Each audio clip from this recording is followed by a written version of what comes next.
ہم لوگ جمعہ پڑھنے آتے ہیں، یہ اب اس مالے سے بات کریں. پہلے یہ بہت سارے لوگ، میں پہلے بھی مسائل بتا چکا ہوں لیکن دہرائی آج کر رہا ہوں. ہم پڑھتے ہیں امام صاحب جب یہ خطبہ اردو خطبہ ختم ہوتا ہے تو ہم پڑھتے ہیں 4 سنتیں پڑھتے ہیں نا. کیا پڑھتے ہیں ہم؟ سارے بولیں کیا پڑھتے ہیں؟ 4 رکعت سنت پڑھتے ہیں ہم لوگ. اس کے بعد امام صاحب کے ساتھ آپ 2 فرض پڑھتے ہیں. کیا پڑھتے ہیں؟ 2. سارے بولیں کیا پڑھتے ہیں؟ 2. یہ بات اس لیے بتا رہا ہوں کہ 2 فرضوں کے بعد لوگ پھر 4 فرض پڑھتے ہیں. 2 فرض آپ امام کے ساتھ پڑھیں گے. جمعہ کی نماز کے لیے جماعت شرط ہے. اگر جماعت کے ساتھ آپ جمعہ نہیں پڑھیں گے اکیلے جمعہ نہیں ہوتا. میری بات سمجھ آ رہی؟ 4 سنتیں پہلے پڑھتے ہیں، پھر 2 فرض پڑھتے ہیں امام صاحب کے ساتھ، اس کے بعد پھر 4 سنتیں پڑھتے ہیں. کیا پڑھتے ہیں؟ ان 4 سنتوں کو بعض لوگ فرض سمجھتے ہیں. وہ فرض نہیں ہے بلکہ وہ 4 کیا ہیں؟ بولیں وہ 4 کیا ہیں؟ سنتیں ہیں. ان 4 سنتوں کے بعد پھر 2 سنتیں پڑھتے ہیں. کیا پڑھتے ہیں؟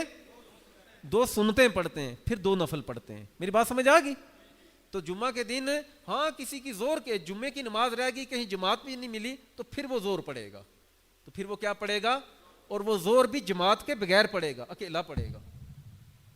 یہ مسئلہ کس کس کو سمجھ آیا؟ تو وہ 4 جمعے کے 2 فرضوں کے بعد 4 فرض نہیں بلکہ 4 سنتیں ہوتی ہیں. اگلی بات، یہ جو ہم لوگ بیٹھتے ہیں نا، یہ جو 2 عربی خطبے ہوتے ہیں، جمعے کا خطبہ سننا فرض ہے. سارے بولیں کیا ہے؟ اتنا فرض ہے، اتنا اہم ہے، جیسے نماز کے دوران آپ کوئی بات چیت نہیں نہ کر سکتے. کسی کو یہ نہیں کہہ سکتے اس طرح بیٹھو، اس طرح بیٹھو، اس طرح بیٹھو، نہیں کہہ سکتے نا. اسی طرح جمعہ کے خطبہ کے دوران بھی یہی حکم ہے. حتیٰ کہ سرکار نے ارشاد فرمایا کہ جس نے کسی سے کہا فلاں کام، یعنی کوئی بندہ غلط کام کر رہا تھا جمعہ کے ٹائم، جمعے کے خطبے کے دوران، تو دوسرے نے کہا نہ کر. میں مثال دے رہا ہوں، آقا نے ارشاد فرمایا اس نے یہ بھی فضول بات کی، یعنی نیکی کا حکم بھی نہیں کر سکتے. تو اس دوران موبائل کے ساتھ لگے رہنا، ادب بتا رہا ہوں.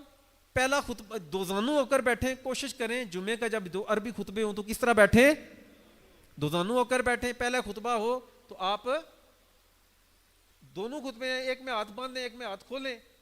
تو مفتی احمد یاد خان نیمی رحمۃ اللہ علیہ ارشاد فرماتے ہیں کہ اللہ عز و جل جو اس طرح کرے گا اسے 2 رکعت کا ثواب عطا فرمائے گا. تو جمعہ کے خطبے اس طرح 2 خطبوں کے درمیان ہاتھ اٹھا کر نہیں دعا کرنی چاہیے بلکہ دل میں دعا کرنی چاہیے. بلکہ کیا کرنا چاہیے؟ دل میں دعا کرنی ہے، پوری توجہ کے. تاکہ باہر سے کوئی بندہ آتا ہے اور آگے جمعہ کا خطبہ ہو رہا ہے، حکم یہ ہے کہ جہاں جگہ ملے وہیں پر بیٹھ جائے، قدم بھی نہ اٹھائے.